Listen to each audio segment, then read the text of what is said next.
Good morning, good afternoon, or good evening, depending on where you're joining in from. A very warm welcome to you to another webinar by Digité. Uh, so let's get started. I see people still joining in, but we can go ahead and get started with some of the initial formalities. The session today is, do you have a digital transformation strategy? Brought to you by Digité. Cover the agenda for today. So we'll start with some introductions, and then I'll give you a quick introduction to the sponsor, Digité. And then we'll, of course, move over to the main session for today. Do you have a digital transformation strategy? At the end, we will do a Q&A session, talk a little bit about that. So we will be recording the webinar and sharing the recording with you in a follow-up email. You can enter questions at any time on using the question Q&A box that's on the right side of your screens. We will take the questions at the end in the sequence in which they're received, and we'll try and group them by topic, etc. But hopefully we will have a pretty interactive Q&A session at the end. I'm looking forward to that. So with that, let me introduce our main speaker today, Dr. Mohan Subramaniam, Associate Professor at Carroll School of Management in the Boston College. My name is Mahesh Singh. I'm going to be a moderator today. I'm a co-founder and I run marketing at Digité. I'm also a Kanban coach and trainer and help our customers in terms of their agile implementations. Just a little bit about Mohan. He's going to talk a little bit about himself in his own slides, but like I said, Mohan is an associate professor at the Carroll School of Management and also works with the industry extensively in terms of advising them on their digital transformation strategy. Just a little bit of an backstory here that Mohan and I are part of the come from the same college. This is the MS University back in India, and Mohan is my senior by a few years, and of course a far more accomplished alumnus than I am, and I'm really excited to have him talk at today's session. Before I turn it over to him, just a quick word about Digité. So we've been a pioneer in web-based collaborative applications for project management, software development, and so forth, and helping distributed teams, deliver projects successfully for nearly 2 decades now. We are headquartered here in Cupertino, California, but we have offices around the world, and we have over 1 million users of our products, again, around the world as well.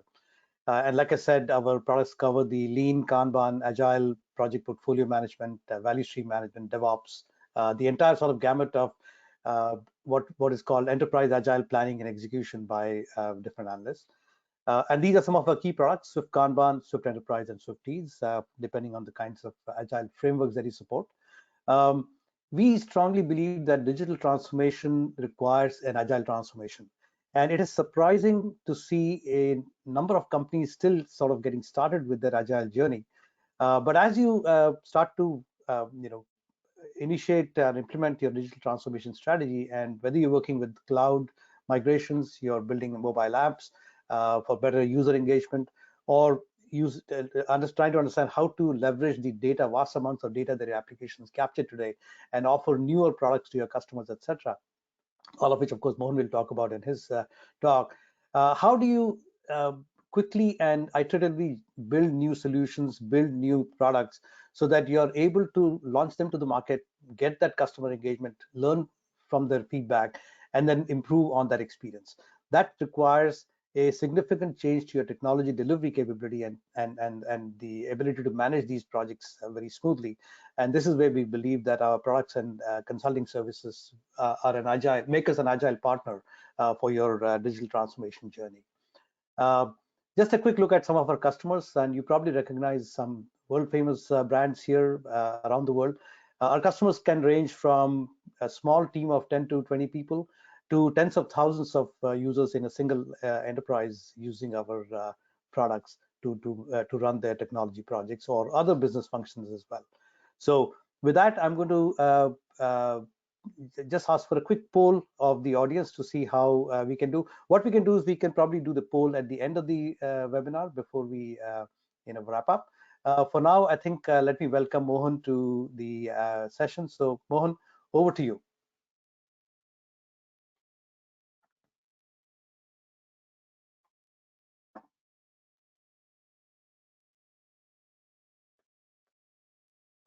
Mohan, in case you are on mute.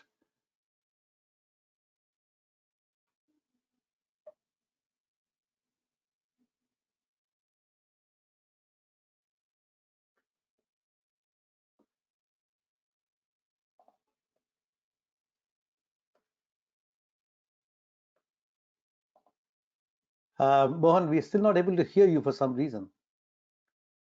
Nishant, are you able to hear Mohan? Okay. Oh, there I you go. first put you on this. Sorry about that. No But worries. thank you. Thank you so much for that introduction, Mahesh, and thank you for the old memories about Baroda. Um, can I become a full presenter now? Is that, can I get the rights, Nishan? Yeah, you are already the presenter. Okay, and so just give me a second. We Right can now, share I can screen to still. everyone. Okay, there we go. Okay, perfect. Okay, now we can start. Uh, so it's a pleasure for me to be spending some time with you, sharing my thoughts on digital transformation. As Mahesh mentioned kindly in his introduction, a little bit about my background. I'm a strategy professor at Boston College, and I largely focus on how what I describe as industry incumbents, or what I would also call legacy firms, how do they, you know, transform their business models to unleash the power of what I call data and the emerging digital ecosystems.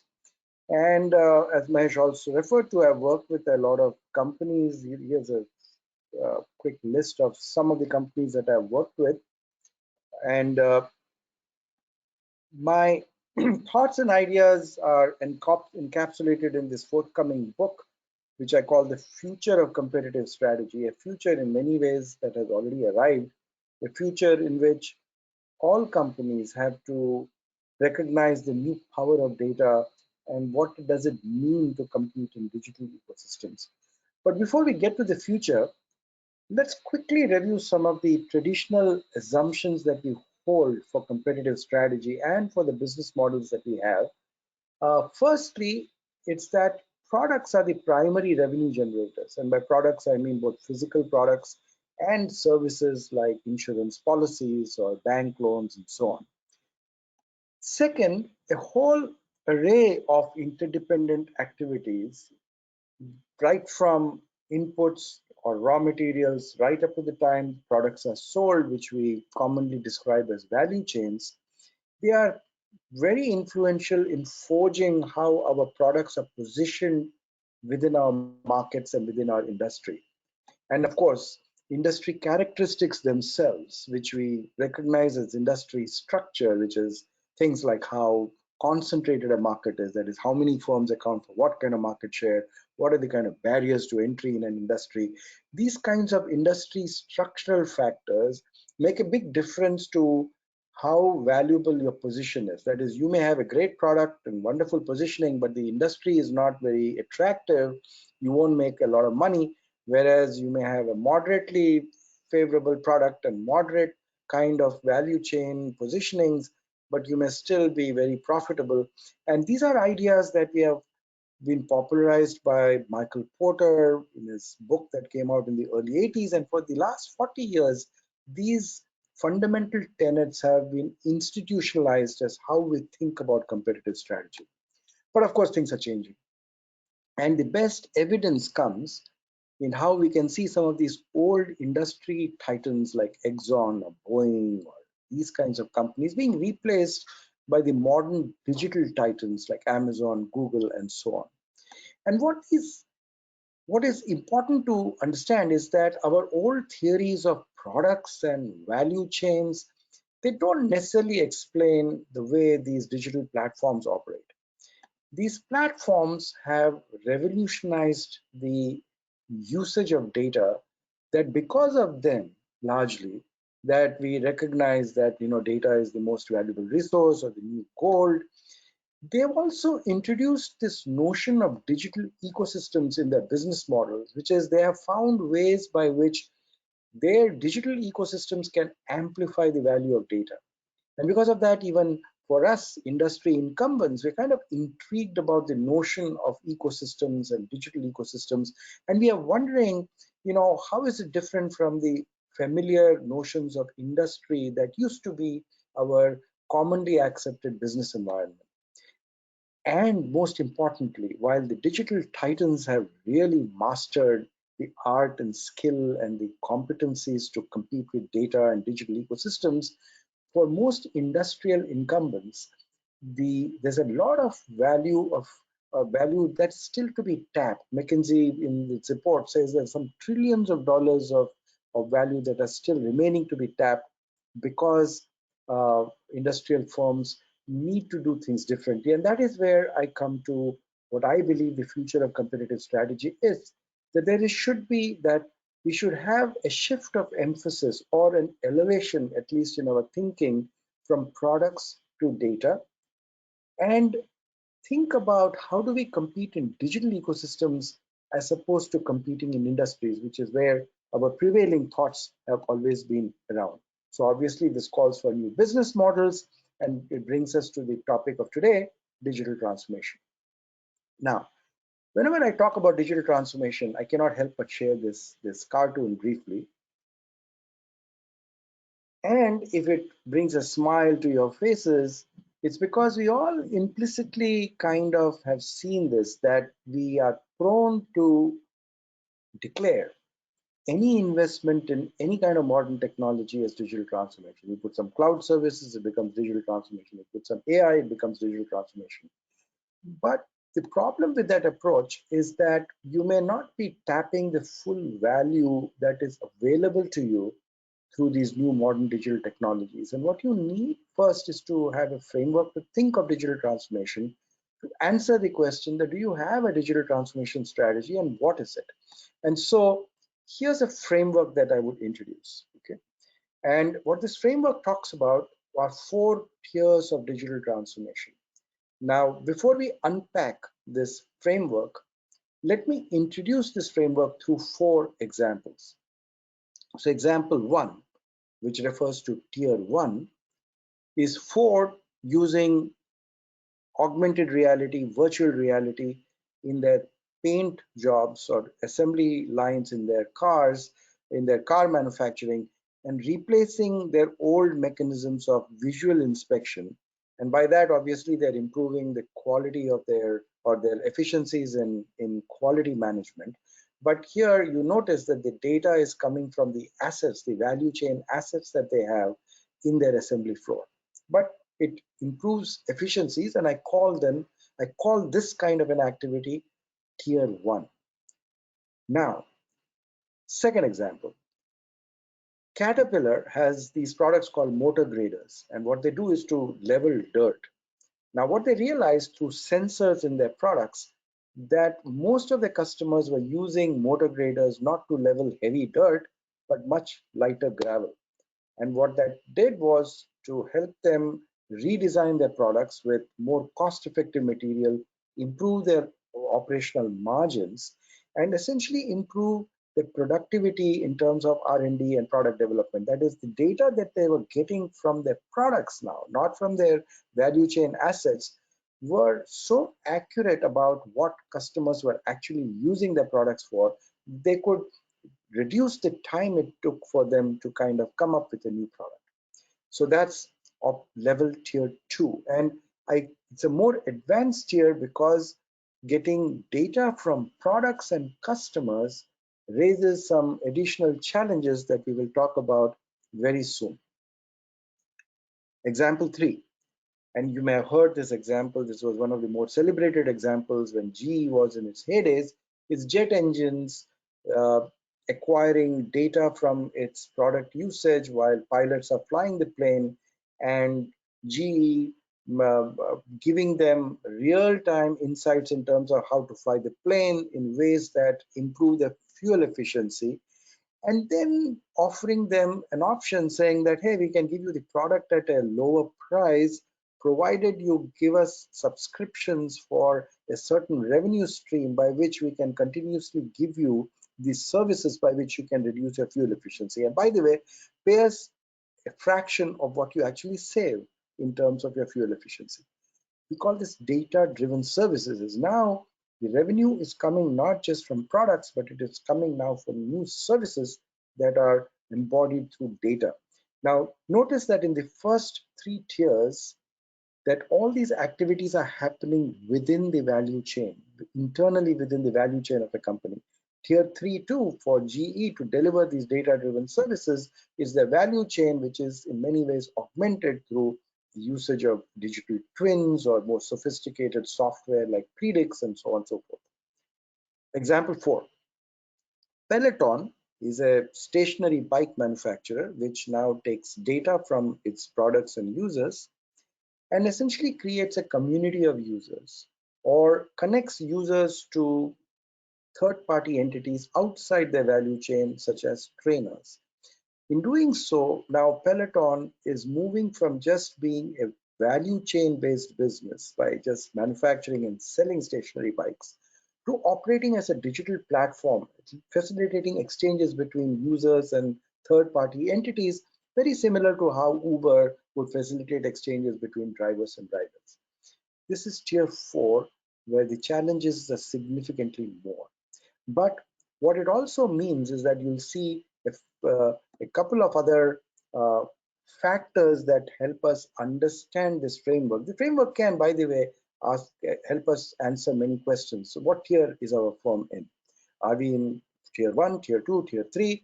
How much of what is this interactive data? Whether is it coming from assets? Is it coming from products? What are the ecosystems in which we operate? Now, these are the questions that we will start to answer. These questions, we'll start unpacking certain other aspects of this framework. And so, what we will do is walk through two of the elements of this framework that we have not yet talked about, which is the notion of data. What is new about modern data?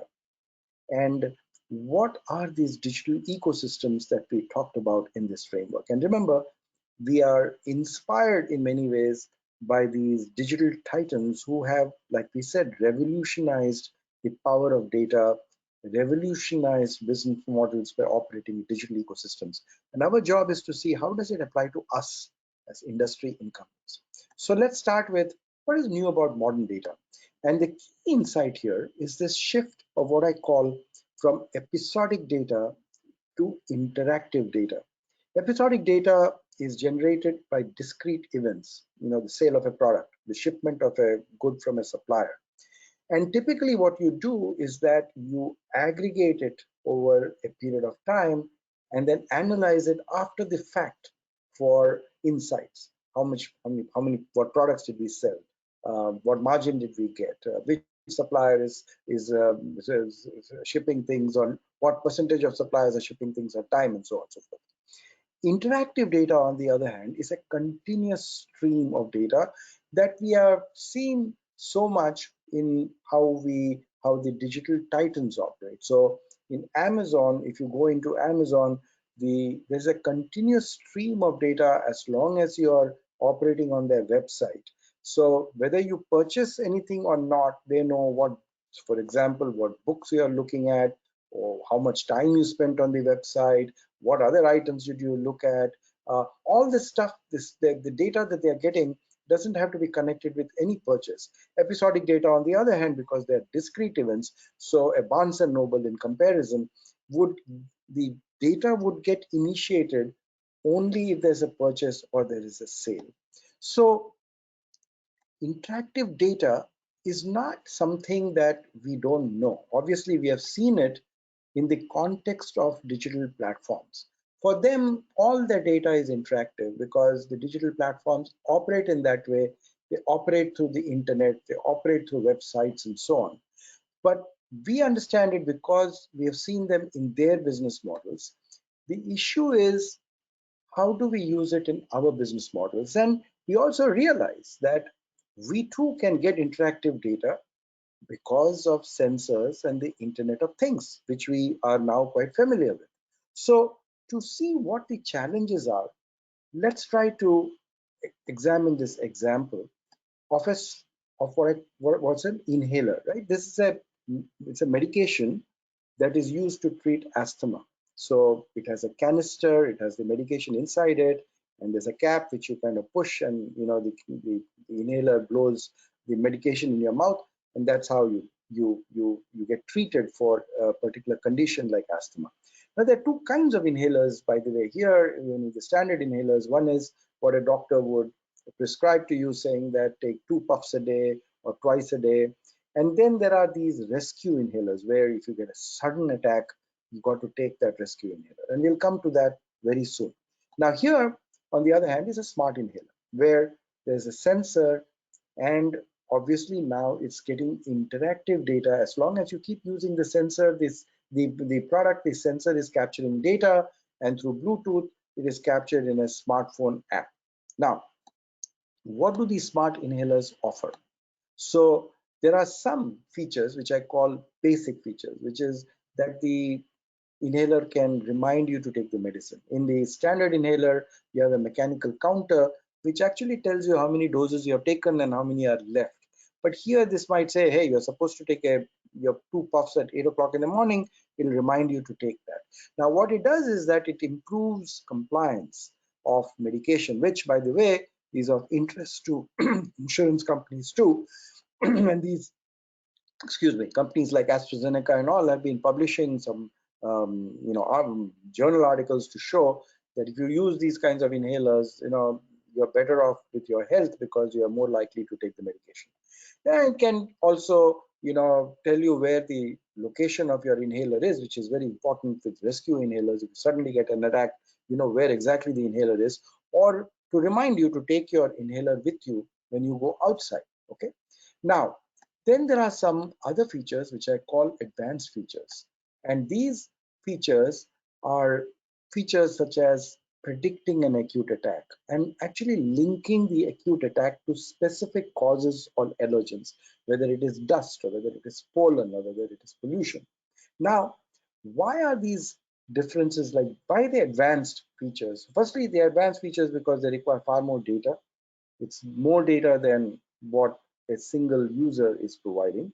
But there are some other subtle differences too, which is that you have in these basic features, the features don't change with increased adoption, which is that the ability to track the location of an inhaler is the same whether it is one person using the smart inhaler or a million people using the smart inhaler. Very similar to the medicinal properties of the medication itself, that the medication property doesn't change with usage. It's the same. On the other hand, the advanced features, we see this concept of what we call network effects, which is that the value of the smart inhaler, particularly for these advanced features, increases with more and more adoption. The more data the company is able to collect on individual users, the more powerful their algorithms become. The more data they get from external sources, which is uh, other entities that give you data feeds in terms of what is the pollen at a particular place, or what is the mold at a particular place, what's the pollution at a particular place. All these kinds of things, because of that added data, the value increases. Now, if you think of these features and you would ask this question, okay, which features are the smart inhalers focused on? Obviously, the advanced features are far more, they appear far more powerful and they're more valuable. But actually, smart inhaler firms today are only offering the basic features. And even with these basic features, the adoption rate is still very low, less than 1%, even after being there for around 5 years.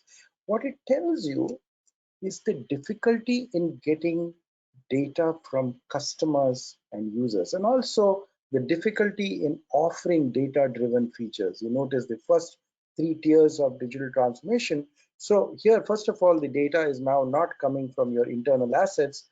You have to get data from the product. And it's not just about offering a sensor with the product. It's about convincing customers to buy a sensor equipped product, and which we are seeing the adoption rates are very low. And one of the issues here is that the mindset is that of a product, right? How do you sell products? You look at your costs, you look at the contribution margin, you look at the fixed costs, you look at how do you get your break-even points, and that's how you price your product. Now, if you price your sensors in the same way, you're missing a trick, because the value to the customer is not evident upfront. The value to the customer of these advanced features come only after 1 million or 2 million people adopt it. And if you price the sensor similar to how you price a product by saying that here's a more advanced product, it doesn't work necessarily. And we've seen that with digital platforms, how they manage to give the core platform free, and and subsidize it through other mechanisms of using data to generate revenues. And those are the kind of things that industry incumbents have to pick up when they start thinking about getting data from products and customers. So what is new about data in some ways is that data per se is not new, particularly when you think about episodic data. But episodic data is traditionally used to support products. How many inhalers did we sell? What were the margins? Which regions are they selling in? What we are seeing now is a reversal of roles, which is that products now support data by becoming conduits to collect interactive data. So if you are able to use your products as a conduit for interactive data, you're shifting your focus from products to data, or in some ways elevating your thinking from generating just revenues from products into generating revenues from data. Of course, that's challenging, and that is why we are talking about escalating tiers of digital transformation. Now, one more point about interactive data is, why is interactive data different? And there are three reasons for this, which I'll quickly go through. One is that it generates a completely new class of insights. Why? Because now you're getting data from pinpointed sources, every user of an inhaler, in large volumes. And what it does is that it allows you to develop powerful profiles of individual units. It could be an engine of a jet, of a jet aircraft. It could be the engine of a car, or it could be a user of an asthma medication. And we have seen, at least with the digital platforms, how they use these profiles for a tremendous amount of revenue generated. So Facebook and Google famously, they control about 50 to 60% of the market share of 100 billion plus market for digital advertising, because of the kind of insights they get on individual profiles and how they parlay it into new revenues. Second thing about interactive data is this amenability for sharing. And here this subtle point that episodic data we don't use in real time. So if a cash register registers a sale at that particular time, we don't use that data. We just collect it and then aggregate multiple such episodic discrete data points and then use it for after the fact insights. With interactive data, you can do that too. You can store that data and you can generate these profiles that we talked about. But in addition, interactive data can be shared in real time, because the value of that real-time data is very transient. It disappears after the point. So an Uber, for instance, needs to share interactive data in real time for the platform to operate. You have to share that data.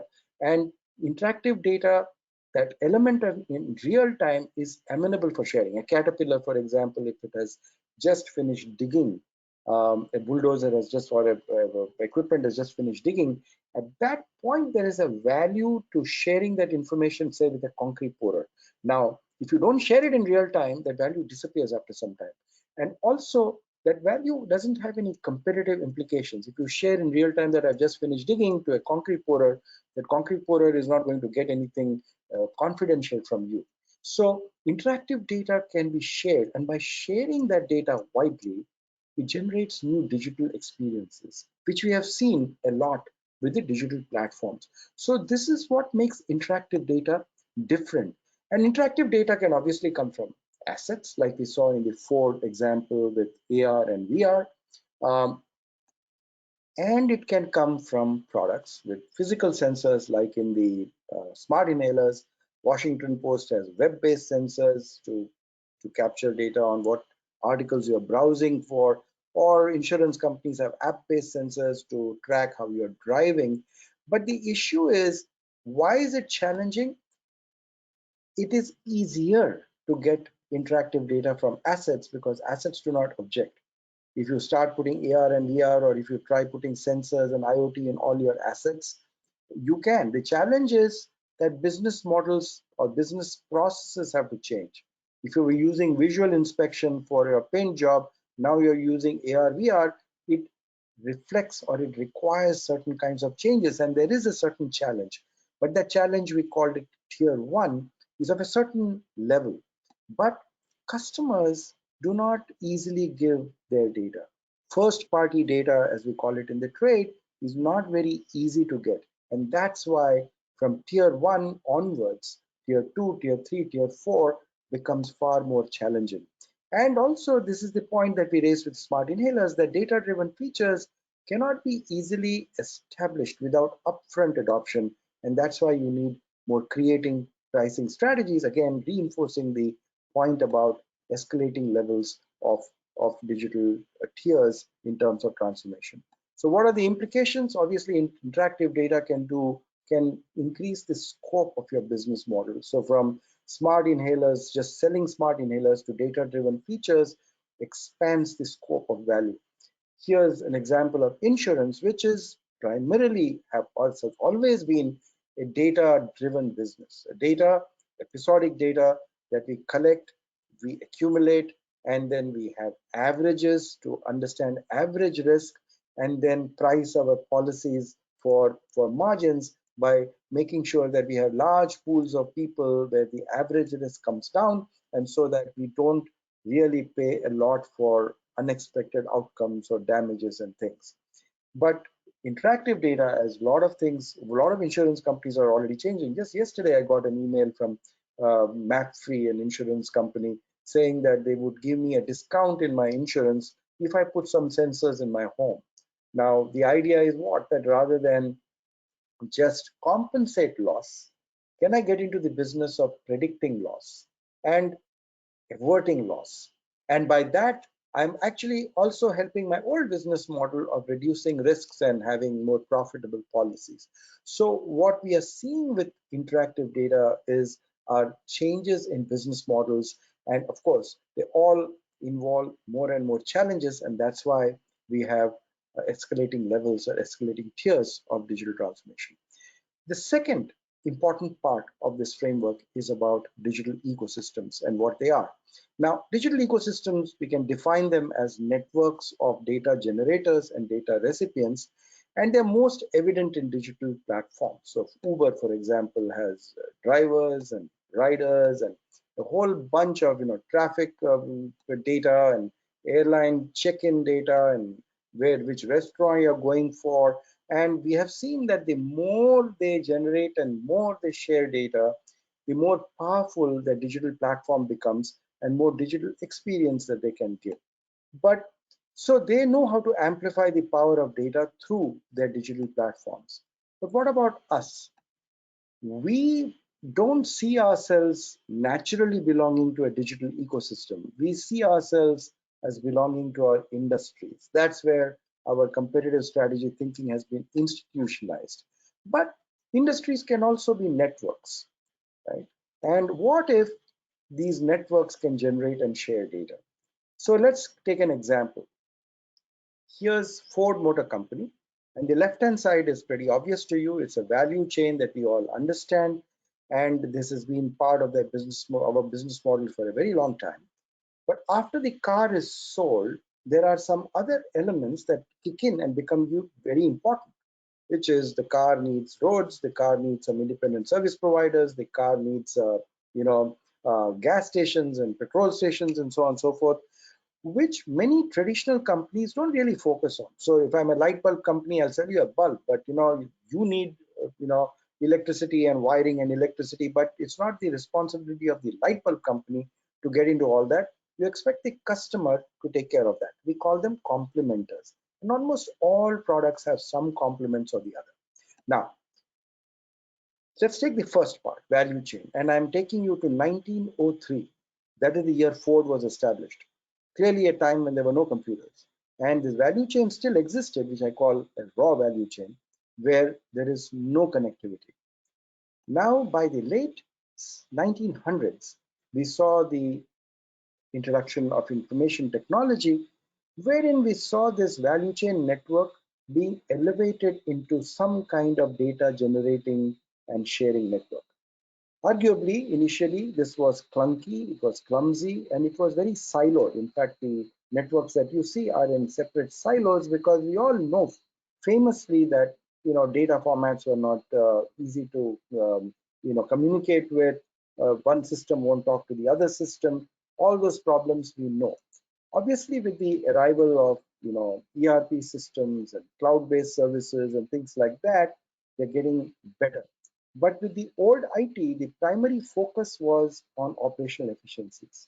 But now what you see here is that with the arrival of modern technologies like sensors and IoT, there is far, far, far more data that is generated. And we call this elevation from a value chain network into a production ecosystem. So now this is a data generating and sharing system wherein you are using modern digital technologies. Even with IT systems, you started the journey from turning your value chain network into a production ecosystem. Production ecosystem because this is an ecosystem in which you produce and sell. In the old days, it was only operational efficiencies, but now we are seeing that through value chains, you can also give data-driven services. A car company can give predictive maintenance. A car company can give a lot of data-driven interactive features like saying self-parking or lane changing assist and all those kinds of things for which they charge extra money. And you notice that these production ecosystems now represent the first three tiers of digital transformation, which is how you elevate your raw value chain network into a rich production ecosystem. And whether you're focusing purely on operational efficiencies or whether you're also going into data-driven services. Now, let's go to the other side. These are the traditional complementers. So here too, before the arrival of modern digital technologies, this is how we used to see the world, that you drove a car and you made your own arrangements to find gas stations or independent service providers. Now, obviously, with IoT, it's connected. And the car tells you whether a gas station is close by, the car tells you traffic on the road, car, if their tire is running low on air, it can connect you to an independent service provider. These things are possible. And to enter into this, what I call a consumption ecosystem, which is an ecosystem in which you're enhancing the consumption experience of a product, you need to operate as a digital platform. That is, you now need to connect your customers to independent third-party entities, very similar to what Uber does. And the other thing about this consumption ecosystem is that you don't control it. It gets expanded as more and more assets get connected. They're saying about 25 to 50 billion assets will get connected in the next few years. And unlike the value chain, or unlike your production ecosystem, which you can control, you can decide how many suppliers you want, you can decide what kind of sensors you want to put internally. Here you don't control this. And here the challenge is to operate and offer a platform and platform services. Ford, for example, now has in select cars has this feature wherein you can order coffee to Alexa. You can say, Alexa, order coffee. Automatically, Starbucks is alerted. They know exactly what coffee you want, expected time of arrival. Your coffee is ready, piping hot, right temperature that you want. You walk in, pick it up. In the background, the banks and credit cards and all those kinds of things do their job, right? And as more and more retailers get connected parking spots get connected, this consumption ecosystem grows. So uh, again, to engage in this, you need a platform, and this platform is different from the standalone platforms that we are used to seeing Uber and Amazon. These are what I call tethered digital platforms, where the platform is tied to the product. And it also means that some products can have platforms, some products may not. It depends on the kind of data that a product can generate. So there's an article on this. If you're interested in the Sloan Management Review, if you want to email me, I can connect you with that article. If you want to know more about how do you manage a digital platform if you are a product company. Okay, so How do we conceive of digital ecosystems for us firms, for industry incumbents? It's a combination of production and consumption ecosystems. And what it does is that it gives you a framework to think about your digital strategy. That is, how much of your value chain is turned into a production ecosystem? What levels are you using your production ecosystem for? How much of your data is coming from products and sensors? How much of the data are you sharing externally with third-party complements? What kind of consumption ecosystem you have? What kind of value are you driving from data? Those are your elements of digital competitive strategy. Note that we are not talking about a new strategy that ignores your existing infrastructure. Your existing value chains, your existing products are the base or the scaffolding on which you actually build a digital ecosystem. So this brings us back to a framework wherein now you see interactive data and the difference between interactive data from assets and interactive data from products and users. And you see the difference between production and consumption ecosystems, which now allows us to ask questions like, what tier are we in, more intelligently? Right? Are we getting data? Are we getting interactive data at all? Or are we getting data only from our assets, or are we getting them from products and users? What exactly are we doing with that kind of data? What kind of power are we unleashing from that data? Are we just using it for internal efficiencies? Are we using it for more data-driven services? Is it coming just from production ecosystems, or are we also in consumption ecosystems? And more importantly, what is right for us? Every firm doesn't have to be in all the four tiers that we will quickly kind of go through. And how do you get there? Right? Which kind of answers, do you have a digital transformation strategy? So here we go. Which tier you must adopt depends on the nature of your product and your business, okay, and the strategy or the strategic intent you have. In certain businesses, you can get to tier 4, but you may choose not to, okay? So let's see, who should be in tier 1? These are companies where products cannot attract data. That is, it's only possible to get data from your value chain assets. And there are significant gains from improving efficiencies from your assets. So oil and gas is an example where it's not really very practical to get sensor data from your oil and gas that you're sending. And so, but on the other hand, there are billions and billions of dollars worth of assets that they have. There's a lot of value to be saved by operating them efficiently. And you're seeing a huge amount of initiatives in oil and gas in tier 1. And also it is true that if you really scratch the surface, many of you may realize that your digital transformation initiatives fall in this tier because in some ways it's a linear kind of improvement over your old use of information technology, and using modern technology becomes an easier thing to do for your business models. Tier 2, products can attract interactive data. Now, if that is possible, but it is difficult to imagine data-driven services. A lot of consumer packaged goods come under this. So Procter & Gamble, for example, with its diapers, cannot think of using sensors in Pampers, but they have CRM programs wherein they give a lot of content on the web on parenthood. And so they attract a lot of their current and future customers, get into discussions, create communities, figure out which each of these customers, what kind of life do they have, what is the background for them, whether they're one child or multiple children, what age they are. And what they do is they use that data to micro target ads and essentially improve their advertising spend efficiencies. But these companies also have to find ways to see and make sure that that none of their competitors are going beyond this tier. Right now, it is hard for them to think of generating data-driven services. They are in tier 2. Tier 3. Now, products can attract interactive data and data-driven services are possible, but you don't have a consumption ecosystem yet, which is that you don't have a natural set of complements for your products. So take dishwashers. They can give data-driven services like predictive maintenance, but you cannot think of a consumption ecosystem around dishwashers that they don't naturally kind of connect with other items in the kitchen or in the home. So tier 4, obviously, the products can attract interactive data, and they have an emergent consumption ecosystem. This is the most challenging because us traditional firms, because we have been so focused on value chain driven business models, that we have never paid attention to complements. And so we may miss if we have a consumption ecosystem.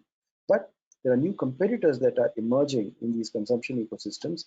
And if you don't, you may get into trouble. So light bulbs, for example, a lot of companies now, they put sensors on the light bulb, and then depending on the kind of data they get from the light bulb, they operate in different consumption ecosystems. My favorite example is a startup here in Boston, where I live, where a company has SimCon. They have sensors that sense sound. They can sense gunshots. So think of street lamps where these bulbs can sense gunshots, and depending on that data, they can create camera feeds to check if something has gone wrong. If there is something serious, then police and ambulances and 911 calls, they all become part of the consumption ecosystem. And clearly, if the value shifts to these kinds of services in the consumption ecosystem, if you don't compete in that, then your base product, the light bulb, becomes a commodity. Okay, so this is where I would leave you at in terms of the 4 tiers of digital transformation, and then any questions that Mahesh can have curated for you, I would be happy to discuss.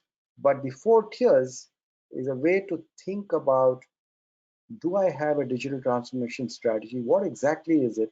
And whether I'm utilizing the full value or full benefit that I could get from modern technologies.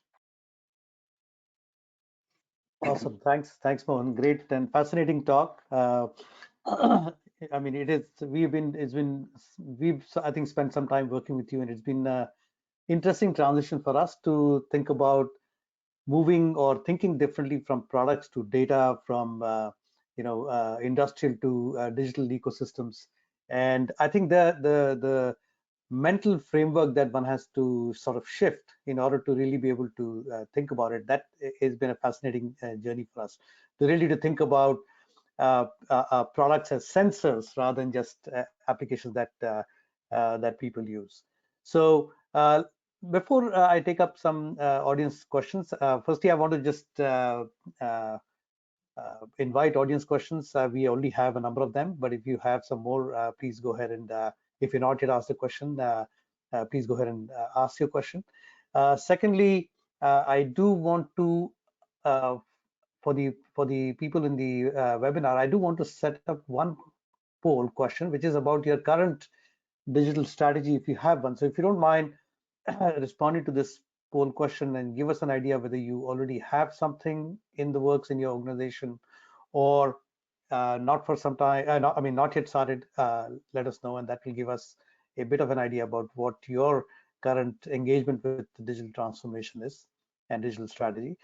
So Mohan, while we wait for the poll response, I wanted to ask you, you in a way have addressed it, but still, the fact is that while it's easier to understand the so digital transformation and digital strategy in the context of software and tech, and we also have enough examples from the industrial world, like the ones that you mentioned, Caterpillar and GE and others.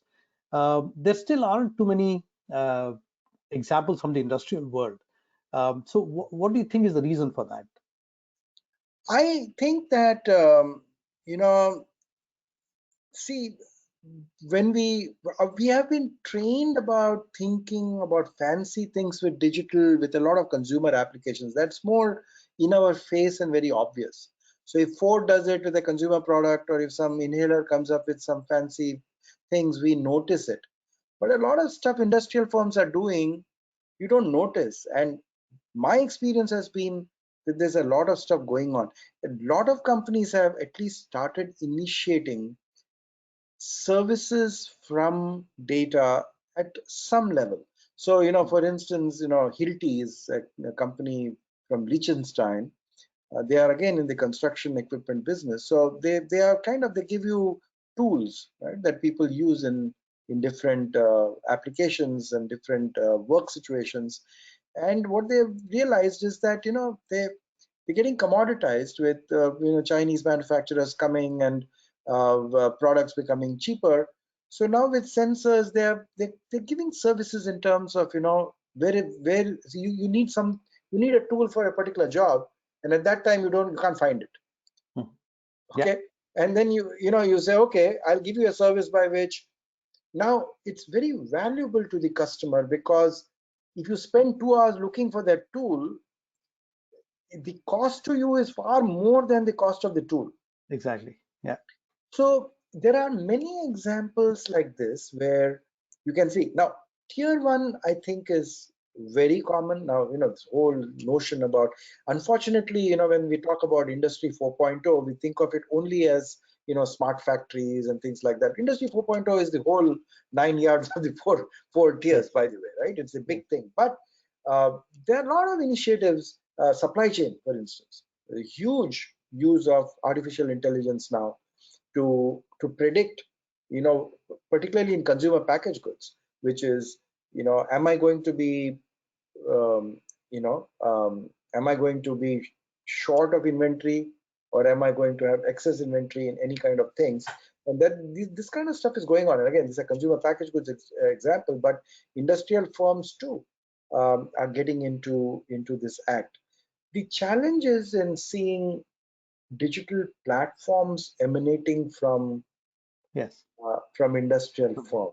Mm-hmm. And there, again, there are companies like Honeywell, Siemens, they are getting into the act. Siemens gave me an interesting story once, and I'll very quickly say that, right? They said there's a 30, 100, 300 rule. I may have forgotten the exact numbers. The idea is this, that the cost of energy in real estate is $30 a square foot.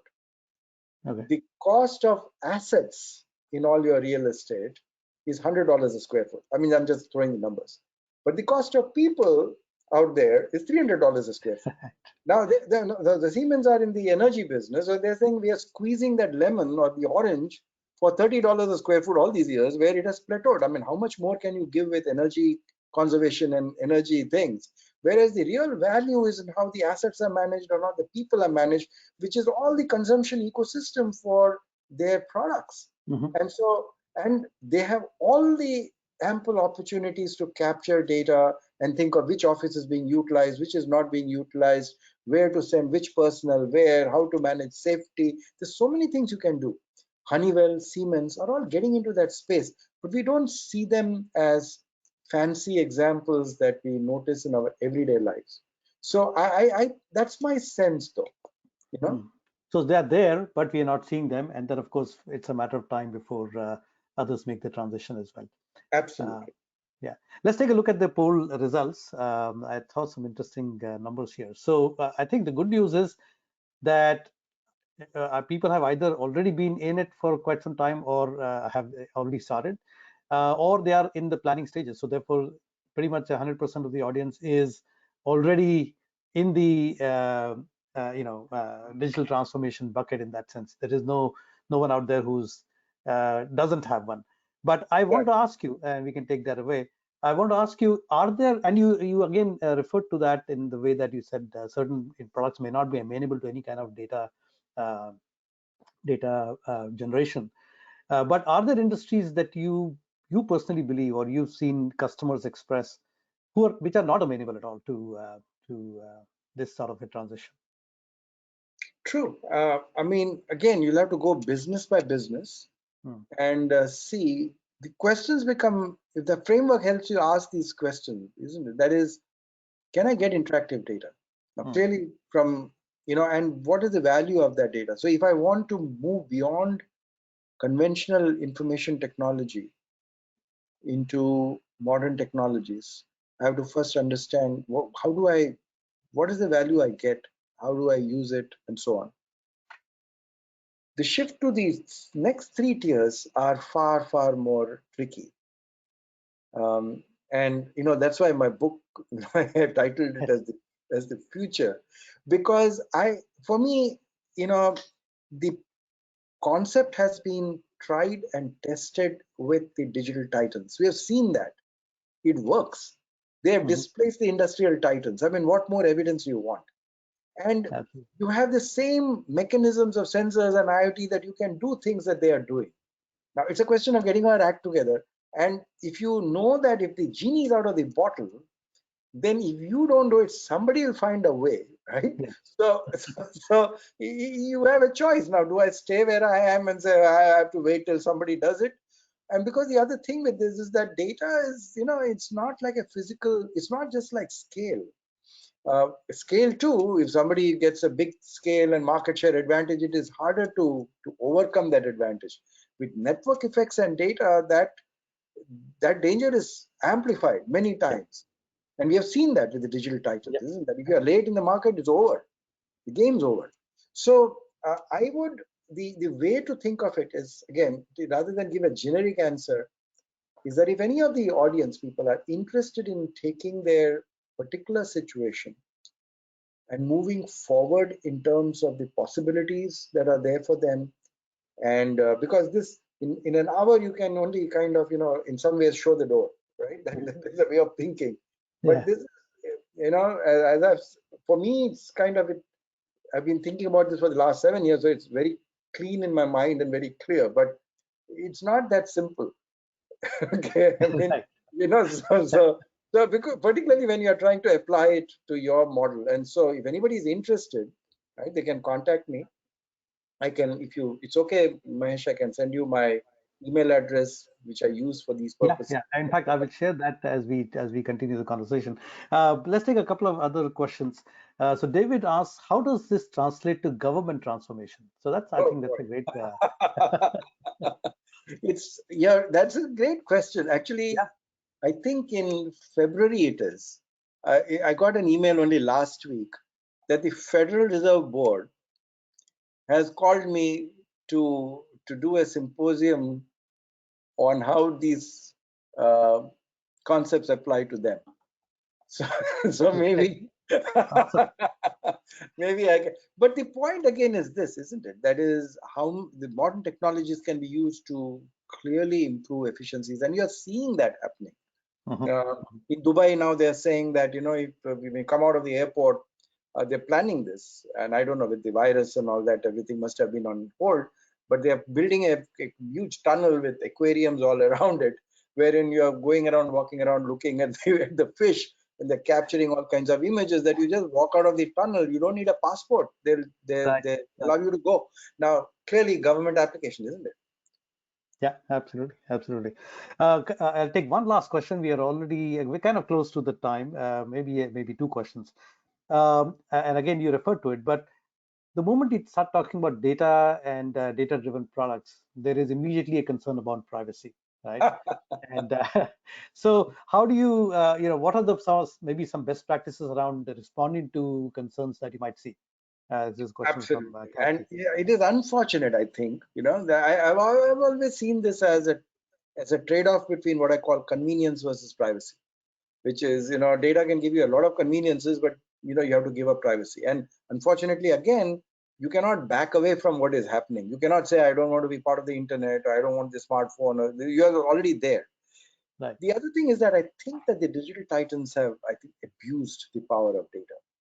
So there are a lot of bad rap that we are seeing with privacy is because of a few bad apples. I don't want to name them, but we all know that they've done things that are clearly not ethical. But for industrial firms, I would very strongly recommend that first of all, you should have a data ethicist. You should look at the ethical aspects of you should the titles like chief digital officer or chief data officer, wherein they keep you on track. That is, stay true to the value of data that you're providing, okay, and don't use it for evil things. And if you don't do any evil, I think in the long run it will come out well. Awesome. Let's take one last question, and again, it is partly in reference to something that you said. This is a question from Rajagopal. What are the cost implications from moving from an industrial to a digital ecosystem, and especially cost implications on the adoption by customers? So if the price goes up, will customers adopt it? Even if it doesn't go up, is the value proposition attractive enough that they will switch from a, like in the example that you gave, of a traditional inhaler to a smart inhaler? That's a A very little bit tricky about that. question. Very, very tricky question, because the cost need not be of the sensor itself. The costs are coming down astronomically. They are becoming ubiquitous, they are becoming all around. So that is not the point. The point is about convincing customers of data-driven services. A lot of companies are using, what we call outcome-based sales, right? Saying, as we mentioned in the thing, that is, don't pay us for this till you see the benefit, or give us a value or the share. Caterpillar, by the way, all their machines are connected, and for Right. many years they were not charging anything for it. They're saying use it. Now what they're doing is that they're getting so much of data from these connected machines that they are able to use it to say, okay, which machine needs a replacement right now, can tell the dealer to go there, or which machine needs parts.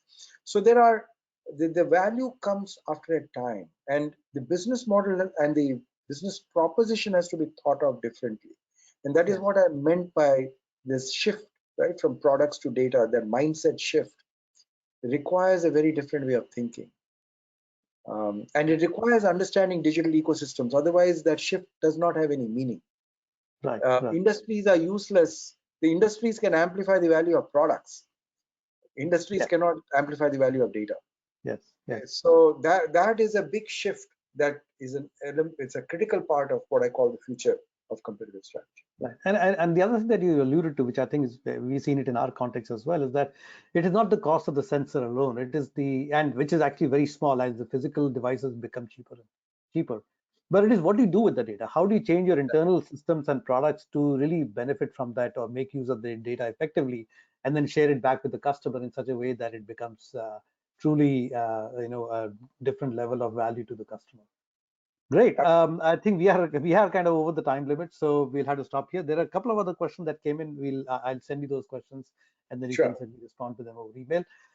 Folks on the webinar, thank you so much for your time today, and for sticking around till this slightly delay past the hour. Our contact information is on the screen. Please feel free to reach out to Mohan or to us for any follow-up questions and for any other information about our products and services. And if you would like to engage Dr. Subramaniam on one of your digital transformation exercises, feel free to do that. And it's been our pleasure to have worked with Mohan for the last now nearly 6 months, and getting advice, which has been invaluable in our own digital context as well. So I can imagine how in an industrial ecosystem it is even more fascinating. So with that, I'm going to close the webinar. Thank you so much for being here today. Have a great rest of the day. Mohan, thanks a lot again for doing Thank this. you, Mahesh. Thank you. And yeah, And absolutely. cheers to Baroda again. Cheers to Baroda again. Okay, bye. Thank you for. Bye-bye. Have a great rest of the day, and we'll see you again on one of our other webinars. And by the way, happy holidays. I think this probably might end up being our last webinar for the year. So wishing all our audience a very happy holidays. Mohan, to you as well. Take Bye-bye. care. Bye-bye. Thank you. Yeah.